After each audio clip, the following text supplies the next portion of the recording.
All right, two videos back to back. I don't think I've ever done this, but these are questions that are pending. I've got a radio. If you're watching this live, I've got a radio show on KMET 1490 AM in less than an hour to get ready for as well. But this is too important.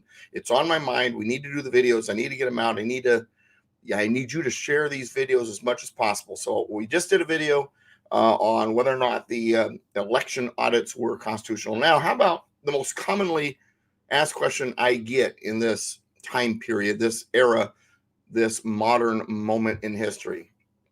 Are mask mandates and our vaccine mandates constitutional? Now, the average person will say, well, it's unconstitutional. Anytime they think the government's doing something they don't like, they immediately say, well, it must be unconstitutional. And you're probably right every time.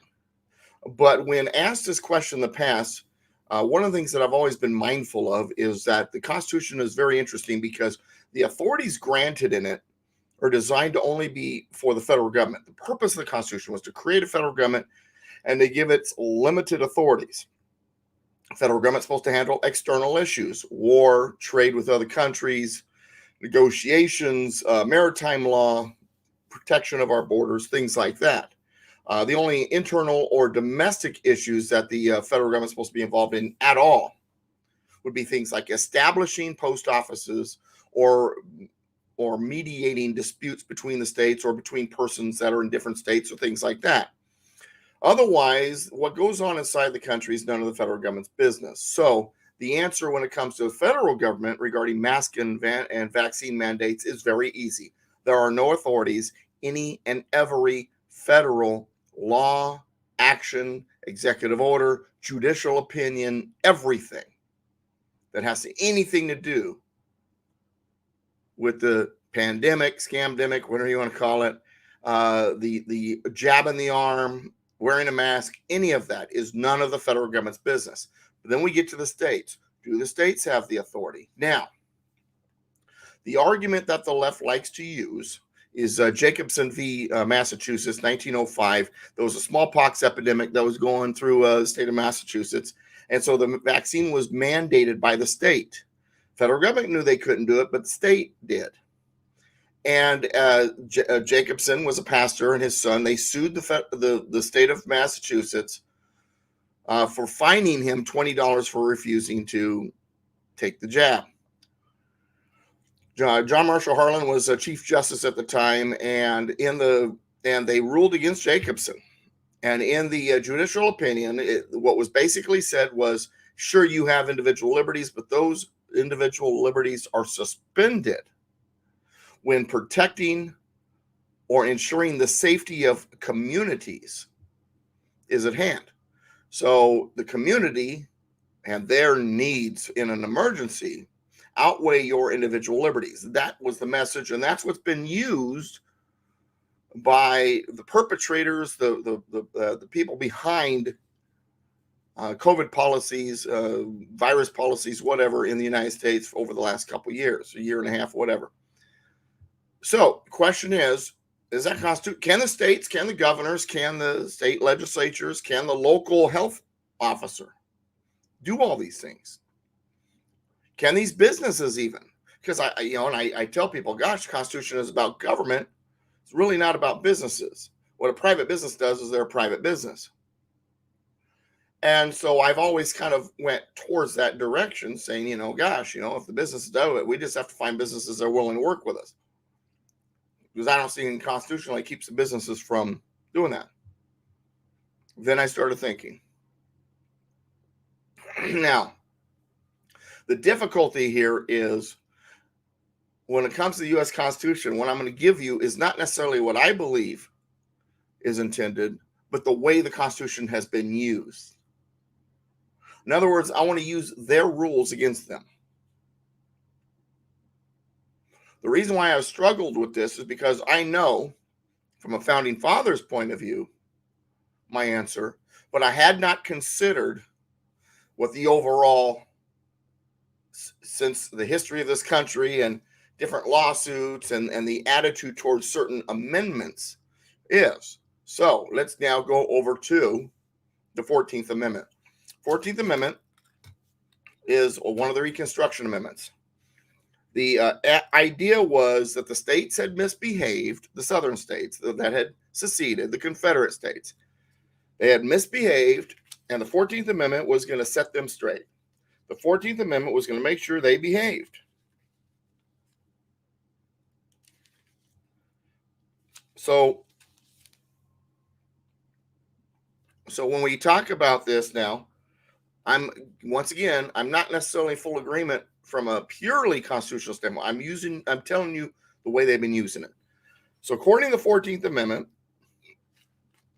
it says in the 14th Amendment, no state shall make or enforce a law which shall abridge the privileges and immunities of the citizens of the United States, nor shall any state deprive any person life, liberty, or property without due process of law. Now, the way it's worded and the way they've used it in the past, based on that, it is saying that the rights, the Bill of Rights, and the rights of the people must be enforced against the states and against businesses.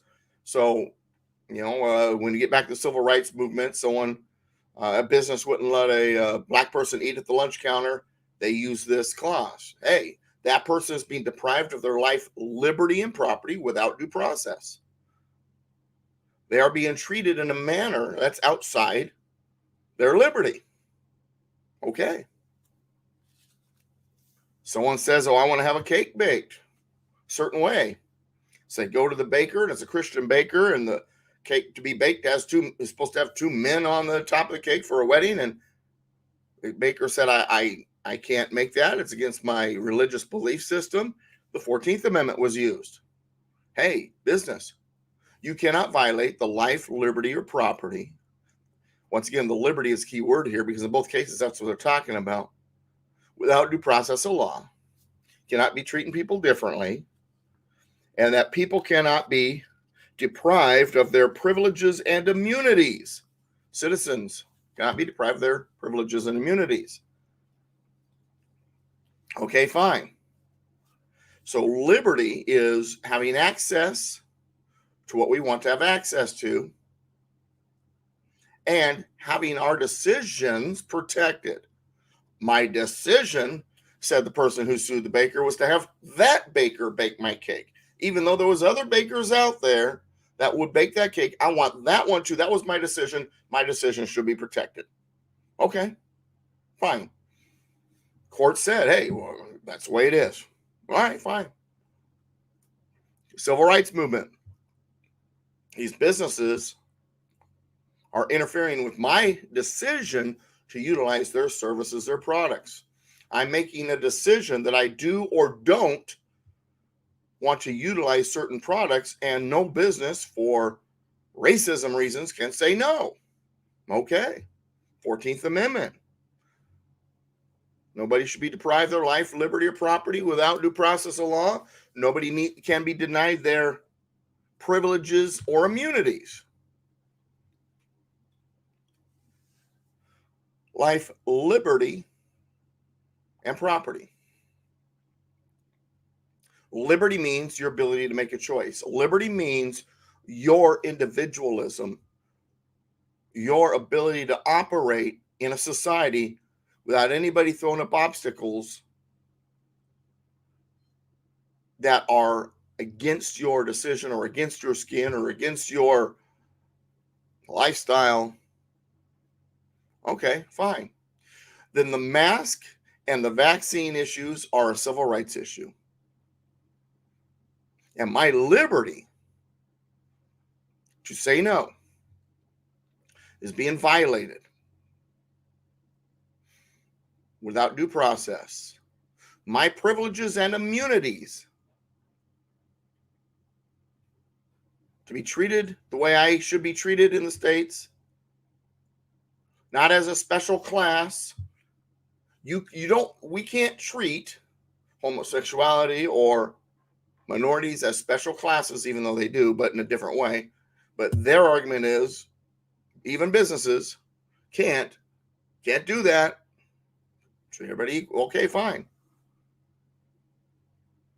And then you can't do that to people who decide that the mask or the vaccine is not their cup of tea, or they have religious or medical exemptions. The 14th Amendment protects our liberty. It applies the Bill of Rights to the states. Well, if it does, then my liberty to decide, my liberty to say no, cannot be violated without due process of law.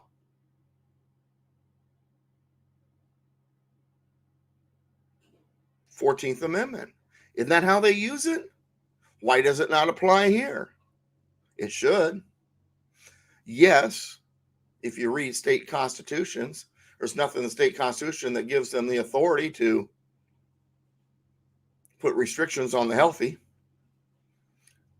The HHS, the WHO, United Nations, and pretty much all state health department documents have this thing called informed consent.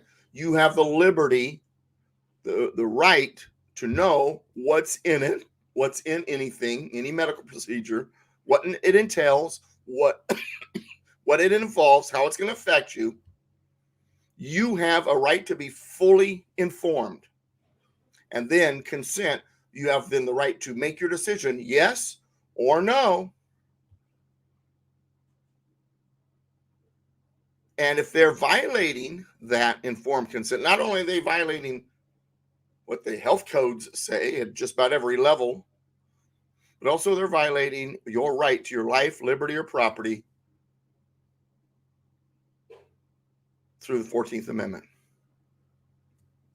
The mask and vaccine issue is the civil rights issue of the era. Take that and smoke it, left. See what you get out of that one. All right, thanks for watching. Now we stand combined, we kick butt. God bless America, my friends. God bless you. Thanks for watching. Spread the word. Get the information about these videos out. Visit my websites. Subscribe right there. Donate if you can. Buy my books. I've written 7 books. I'm working on number 8 and number 9 right now. And of course, keep watching the videos. And if you're not on my email list, you don't know when the videos come out, no problem. Either subscribe, which you'll get emails from YouTube or BitChute or wherever you watch this video. Or you can get on my email list. Go to politicalpistachio.com or douglasvgibbs.com. Find the place where you get on my email list on politicalpistachio.com. It's on the right sidebar. It's a little maroon colored button. Scroll down a little bit. douglasvgibbs.com. Go to contact. There's a link for the getting on the email list. Get on my email list. I send out emails when I do these videos. I let everybody know. Or you can email me at constitutionspeaker@yahoo.com, constitutionspeaker@yahoo.com, because I want to hear what your question is, and I want to answer it on my videos. And also, I'll send you back an email telling you. And I'll put it on my website, Political Pistachio, and I'll send it out by email. So thanks for watching. We'll see you next time. God bless America. God bless you, and stay constitutional.